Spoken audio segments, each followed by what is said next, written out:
I'm an ordinary high school student, said no anime MC before. However, Honoka Takemiya do find himself feeling like a background character when Ayaka Kagari, a popular girl who is well-liked by everyone, enters the bus. Despite being the chairman's daughter and having the option to receive a ride to school, Kagari chooses to ride the bus along with the other weird kids. Now in class, we see Takemiya sitting next to him as popular, not next to a window, which means he is just a normal kid. Well, that was until he accidentally dropped his eraser. To his surprise, Kagari-san picks it up for him. This kind gesture angers the other girls, who begin to question Takemiya, insinuating that he deliberately made Kagari pick up the eraser. The main BH asks another student, whose name I shit you not, Obama-kun, to beat up our boy as a punishment. However, what was the real punishment is hearing him attempting to sound cool in English. The best thing is yet to come! She warns Takemiya that if he has learned his lesson, he should never dare to gaze at Kagari, whom she refers to as the princess. While carrying out his tasks, Takemiya walks towards the garbage can to dispose of some trash. He notices a stuffed toy bunny with its ears sticking out. Curiosity prompts him to pick it up, and to his surprise, he discovers a note attached to the stuffed bunny. Suddenly, Takemiya's attention is captured by a descending structure heading straight for him. Truck-kun has a new rival, and it's Building Kun. Takemiya awakens, contemplating that he never had the chance to hold a girl's hand. He then smells a delightful scent in the air. To his surprise, Kagari is holding him like a princess while defying gravity on a broomstick. She has saved him from being isekai virgin. Whispering, Kagari warns Takemiya of their pursuers, just as two menacing bunny creatures launch an attack from above. In a moment of panic, Kagari lets go of Takemiya, causing him to fall to the ground. Miraculously, she swoops down to rescue him and valiantly fights off the monstrous bunnies. Amidst the intense battle, Takemiya sees a girl calling him to safety. With no sense of stranger danger, Takemiya rushes to whom he thinks is the hottie's friend, only to discover that he is now confronted by an entire army of rabbit monsters. As one of the creatures menacingly approaches to axe our boy's head off, Kagari intervenes just in time and saves the damsel in distress. Puzzled by her actions, Takemiya questions why Kagari would risk herself to shield him.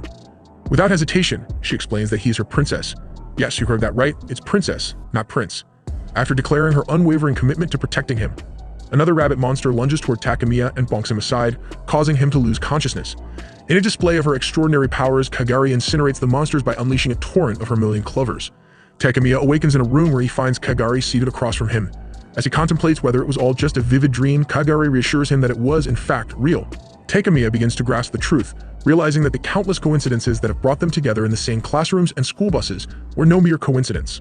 The next day, Takemiya and Kagari enter the classroom together, causing jealousy among the other girls. Later, the Fawn Club Blondie, along with her Obama-kun, tries to apprehend Takemiya, but Kagari saves him, fixes his tie, and to add insult to injury, promises to burn whoever tries to cross him. Fast forward some useless events, Korishi, the girl behind the building collapsing, introduces herself as a tower witch. She then summons an entire army of rabbit soldiers and launches a full assault on them. As usual, our boy blacks out, and when he opens his eyes, he finds Kagari doing one of these. With tears in his eyes, Takemiya accepts Kagari's dedication and decides to have faith in her. Kagari then uses her true powers to destroy all rabbit soldiers as well as their master, Koreishi. The next day, new transfer students, Koreishi, Rin, and 3 other girls join the class. Kagari reveals they all are witches. Takemiya enters the classroom and is taken aback to find Kagari hosting a kinky session. As he panics at the sight, he wonders if he has entered the wrong classroom. Kagari greets him and reveals that she has cast a spell on him, causing him to subconsciously choose the torture room. Out of 5 girls, Kagari has managed to capture only 4, as one of them has escaped. She explains to Takemiya that they are witch hunting the girls he has been paranoid about. Korishi claims they are after Takemiya because they want something in his body, referring to it as the white stuff. One of the girls points out they might be giving the wrong idea.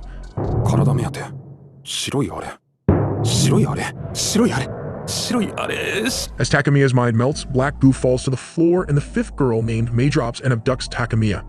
Thinking that she has tricked Kagari, May finds herself engulfed in her thoughts. However, Kagari drops down gloriously to free her princess. She assures him not to worry and then confronts May, whose dog bites Takemiya's neck, causing an explosion. The girl notices that Kagari has sustained the same injury as Takemiya and takes advantage of the situation to escape. Later, Takemiya wakes up in Kagari's room and finds his wounds gone. Kagari wears a scarf and explains the plan to take down the mastermind, while Takemiya urges Kagari to teach him magic. The next day, the couple goes out for some fun. While walking, Kagari explains that in this world, witches are mainly of 2 types. Those who seek to protect the world, known as workshop witches, and those who use magic for selfish purposes, called tower witches. Workshop witches set up and build workshops in areas where humans have gathered and built cities. Each designated sector has a workshop taken care of by workshop witches. The 2 decide to take a breather in a cafe where witches chill. There, our boy meets the student council vice president that happens to be busty, clumsy, and a witch. After annoying Kagari for a bit, the 2 leave to buy some stuff. During their visit to a shopping mall, a girl spots Takemiya and recognizes him from the wanted poster she had. She knocks him to the ground, and as her friends arrive, they join the fight against Kagari. Kagari warns the girls to stay down and defends herself against their attacks.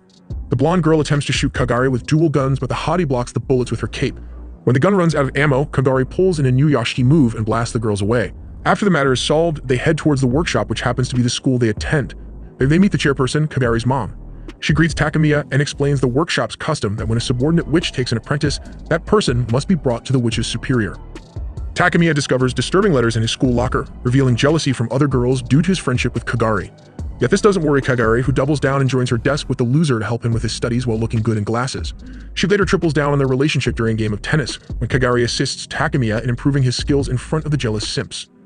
On their way home, Takemiya and Kagari notice the bus turning cold and sense the presence of Schwartz. Kagari attempts to make a move against her but ends up frozen by Schwartz. She then tries to harm Kagari, but it has no effect on her. Thereafter, she stabs Takemiya and he drops to the ground. The loli tells him to open his eyes and calm the F down. When Takemiya looks down, he sees there is no wound and he doesn't feel any pain while Kagari falls to the ground behind him. Schwartz explains that the trick is called damage transfer. Any injury Takemiya suffers is instead inflicted upon Kagari's body. However, this power only works when the two are close to each other. Schwartz further explains that Kagari bears the wounds inflicted on Takemiya due to the rules of the contract they have signed. Schwartz shows Takemiya a pill, asking him to swallow it as it will release the magical white substance within him. The loli tries to make him swallow with a forceful kiss, but Kagari was like, enough with that loli behavior shit, and destroys the pill. She then asks Takemiya to close his eyes for a while as she transforms into a humanoid form to pin that walking, talking FBI case to the ground. Realizing that her barrier has reached its limits, Schwartz leaves the scene. Takemiya wakes up outside the school and realizes that Kagari is unconscious beside him. He takes her to the school infirmary.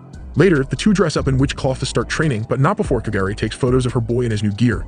She explains that the robes make them lighter when they wear them, also they come with their own magical brooms that they can summon, and to top that, the robes make them invisible to ordinary people.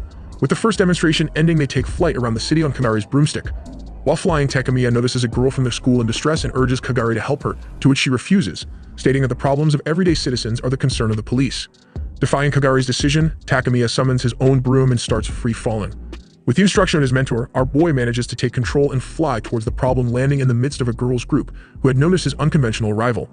The girls start bullying and mocking Takemiya, but Kagari suddenly appears from behind and unleashes her power, causing an explosion that incapacitates the girls. She reveals to Takemiya that it was a trap. The enemy was aware of his weakness and used the Tower Witch's disguise as the girls to lure him into their snare. Elsewhere, we see Medusa, a powerful witch being held captive within a monolith, requiring tight security measures. The guard assigned to watch over her considers an easy task, dismissing Medusa as a mere wall decoration. However, Medusa's eerie smile terrifies the guards and suddenly the glass encasing her begins to crack. Meanwhile, the Tower Witches gather around a table, discussing strategies to defeat Kagari. Their plans are interrupted by Schwartz, who introduces herself to the group. Back in Takemiya's household, our boy wakes up not feeling it, so his sister Kasumi helps him get ready. While he brushes his pearly whites and his sister fixes his hair, Kasumi questions him about what he did last Sunday and why did the princess aka Kagari call him. Not wanting to drag his sister into the chaotic world of witches, he lies his ass off, but the redhead sees through the lies and holds him at Dryer Point. On his way to the bus stop, Takemiya worries about hiding his secrets and facing the Fawn Club's bullying. Running late, he falls into a trap set by Tower Witches. They reveal their plan to separate Kagari and Takemiya, as their unity strengthens Kagari's powers. Suddenly, a towering teddy bear ridden by Kasumi enters the scene, starting the battle of giants when the blonde witch summons her giant rabbit and counterattacks Kasumi's assaults. Fueled by her determination to protect her brother and the city, Kasumi unleashes a massive explosion, which was counterproductive since the city was turned to rubble. The chairperson watches the news of a giant explosion in the city that miraculously resulted in no injuries. After the fight, Kasumi reunites with Takemiya, who was only as what happened to his queen. So Kasumi points at Kagari. She was being chilling on the bear this whole time. Kagari reveals that she had missed Takemiya and suggests that he should move to her house so they can be together all time. Meanwhile, in the chairperson's office, she receives a phone call informing her about Medusa's prison escape. Kagari and Takemiya's family gather in the living room. Takemiya's mother reveals a surprising secret. Takemiya and Kagari are actually engaged. The girl with brother issues, laying at her mom ready to take her life, while the brother sits in disbelief. The mother reveals this arrangement was made by her and Kagari's mother, who she had known in high school and wanted to marry but couldn't since they were ladies living in old-fashioned Japan. So when they married and had children, they made a promise to marry them instead. Although Takemiya panics due to being a generic harem MC, he soon calms down and goes with the flow to keep his mother in the dark about witches, unlike his sister who turns out to be a big perv with no sense of personal space. Seeing her daughter is far from saving, Takemiya's mother holds Kasumi down while the couple leaves. When they arrive at Kagari's mansion, the couple takes an elevator to the queen's room. On their floor, they encounter Medusa, a tower witch. Kagari instructs Takemiya to go to the 12th floor while she confronts Medusa alone. Panicked in the elevator, Takemiya decides it's time for him to fight for Kagari. Medusa reveals that Kagari cannot be injured since she's connected to Takemiya. Medusa then attempts to turn Kagari into a statue, prompting Takamiya to recall the pill given to him by the loli. In a desperate bid to save Kagari, Takamiya takes the pill, and a white princess named Evermillion appears. She launches an attack against Medusa, causing a tremendous explosion that reverberates even to the chairperson, who spits her coffee upon seeing her mansion being destroyed, making her understandably angry. The white princess declares that the only way to save themselves is for Takamiya to have an unwavering belief in Kagari. She departs, mentioning that the first seal has been broken, and they will meet again. As Medusa regains consciousness and returns, Takamiya solidifies his belief in Kagari, which prompts Kagari to awaken. Well, that and a kiss on the cheek that fired up the main girl. Empowered and stronger than ever, Kagari fights back and defeats the Tower Witches. Seeing the mansion will take time to be fixed, Takamiya takes Kagari to his home, where his mother was crying for her little son leaving her. He tells her they will be moving in instead of moving out. At school, the teacher Mikage asks Kagari and Takamiya to meet him in the student guidance office, but they end up in the science experiment lab instead. Mikage, looking like Crawlo from Hunter x Hunter with his drip, reveals that there are 5 seals within our boy, and when Takamiya swallowed the pill, he broke the first seal inside him. The chairwoman who granted him freedom might end up taking it away, since to make him live freely with no care in the world, she had to promise other higher-ups that the seals will not be broken. After that, Kagari takes Takamiya to the announcement room and asks him to gather the entire school. Using her powers, she dismisses the former student council president and appoints Takamiya as the new student council president. Takamiya has a dream in which his mother reveals that Kagari is his elder sister. And you know what we think about that. However, Taka-san is against keeping it in the fam and wakes up to realize it was only a dream.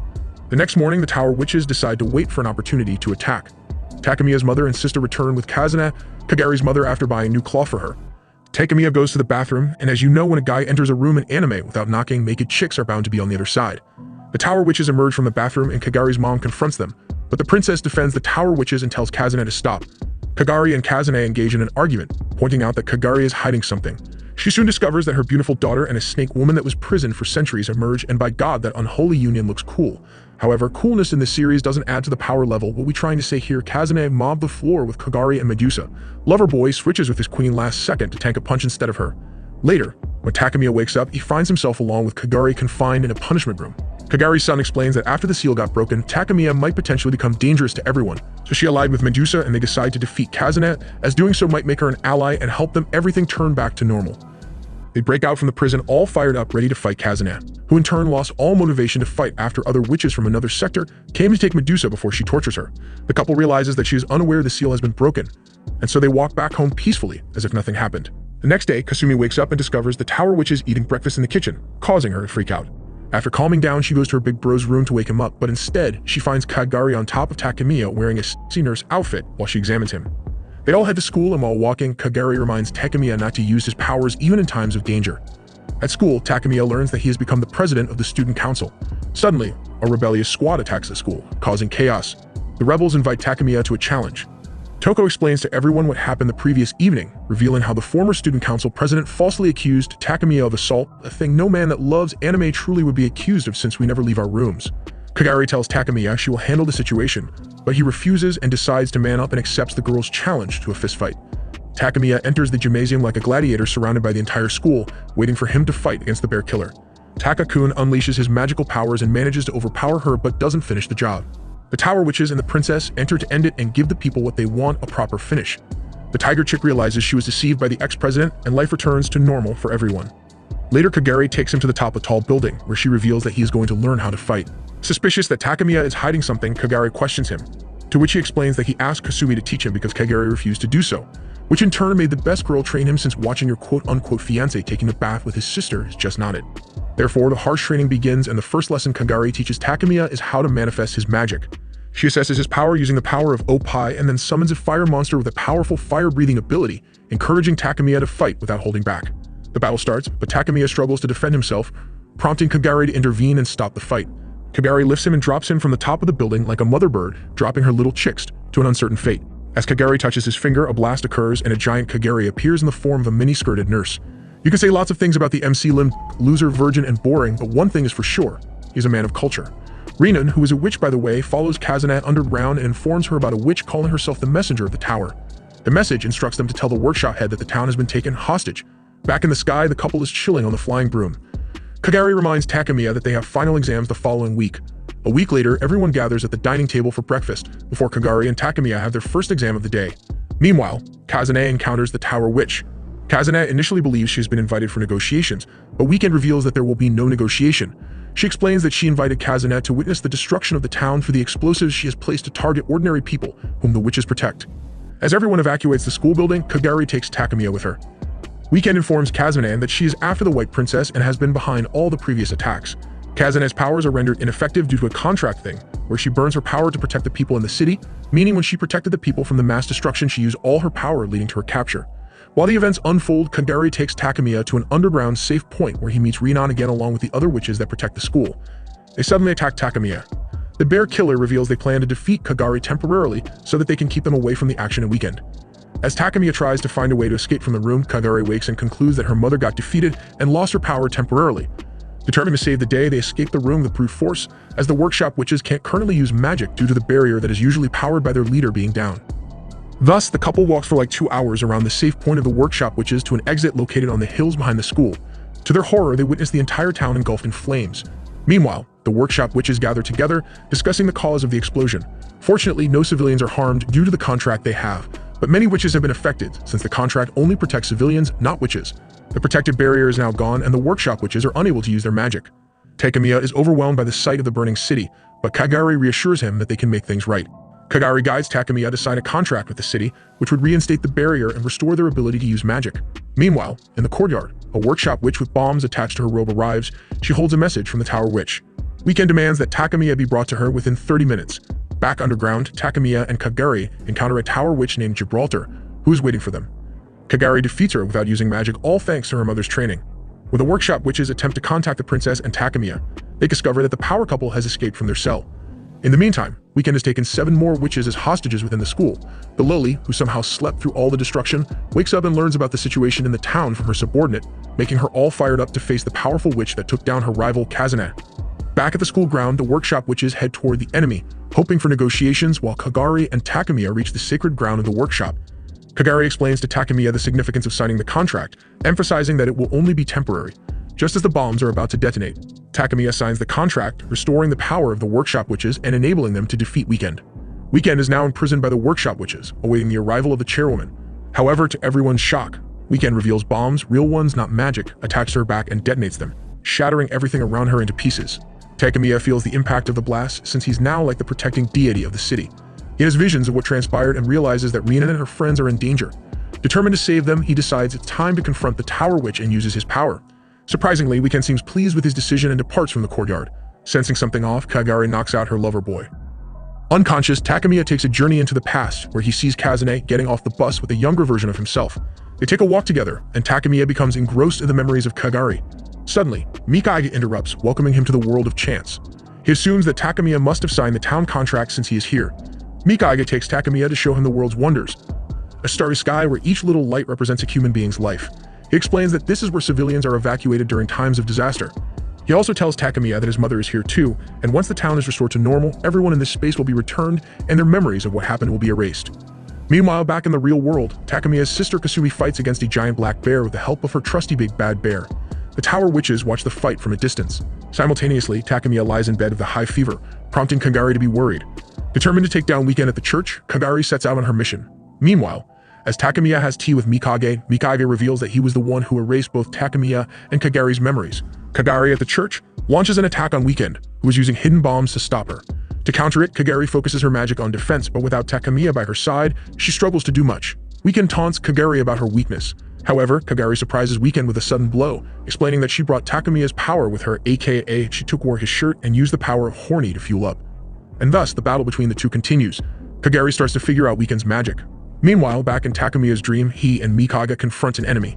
Mikage reveals that they are after Takemiya and urges him to snap back to reality. Takemiya wakes up, naked by the way, and asks Satori about Kagari's whereabouts. Mikage contacts her from the other world and warns her about a bomb placed by the enemy at the excavation site, set to detonate in 30 minutes. He asks Satori to take Takemiya to Weekend. Meanwhile, as Kagari becomes exhausted and overpowered by Weekend, Weekend delivers a powerful blow and mocks Kagari for not fully understanding her magic. Just in time, Takemiya reaches Kagari and asks her to suck his power so they can stop Weekend. Kagari absorbs Takemiya's power and regains her strength. She demands that Weekend hand over the bomb detonator, but Weekend reveals that she has already detonated it. Outside, the teddy bear approaches Koreishi, attempting to inform her about his defeated master's condition, but the cat girl doesn't understand, so she retrieves her rabbit companion and makes it communicate with the bear. Once the rabbit explains that the redhead is injured, they go to help her.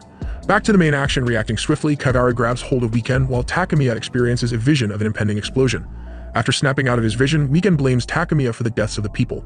Kagari silences her with a slap, while the main man attempts to break another seal. Takemiya rises to his feet, attempting to use his magic, but his body refuses to comply and collapses. He awakens in a dream where Evermillion appears and informs Takemiya that he can restore everything, but it comes at the cost of his life as well as Kagari's, which he accepts since he is no Eren Yeager. Loverboy wakes up and tells his queen about what he did. Kagari doesn't get mad as she wouldn't want to live in a world without him, yet she still wants to protect him, so she trades fates with him, revealing that she had a promise with the White Princess. Weekend then swoops from behind and stabs Takemiya. Takemiya, though, manages to pull the knife out and fight back, but refrains from killing her. With nothing more to do, Weekend departs to another safe point to replenish her power. Hattori sees her walking out unharmed, making her wonder if they won. She also sees Schwartz facing the bitch, but doesn't stick around to see what will happen next, since the power couple's safety is more important. Eventually, everything returns to its previous state. Well, except for the best girl being alive. As Takemiya struggles to accept Kagari's death, he gets a call from the drip teacher. They discuss how Takemiya was supposed to die, but Kagari taking his place means there was another contract between her and the princess, which in turn means they can bring her back. Therefore, Mikage advises them to create a magic circle, which may offer a chance to save Kagari. Meanwhile, Schwartz punishes Weekend, who is frustrated by her failure and Takemiya's survival. Hattori and Takemiya perform the necessary rituals, leaving one step, a kiss on the lips. As you know, harem MCs are as worse they get, so when the man kissed the sleeping beauty on her forehead and refused to kiss the girl back to life, I was furious as hell. Like, why the f did I watch this trash? Oh well, I guess it's too late to question it. The forehead kiss ends up enough and Kagari joins us back. Meanwhile, Schwartz tortures Weekend, exposing the flaws in her plan and explaining why she lost. Kazunao arrives just as things return to normal, demanding that Schwartz hand over Weekend so she can beat her up. A heated argument ensues, which escalates into a fight between the two on who gets to beat the psycho chick first. Later, the White Princess reveals to Takemiya that when Kagari broke his contract and returned Takemiya's power to him, he was able to save the town alone, nullifying his life debt. Takemiya then wakes up, finding Kagari at his door. They head to school together, but their flirtatious banter is interrupted by the arrival of the 5 witches. A skirmish breaks out with Kagari effortlessly defeating them, marking that everything went back to normal. The end.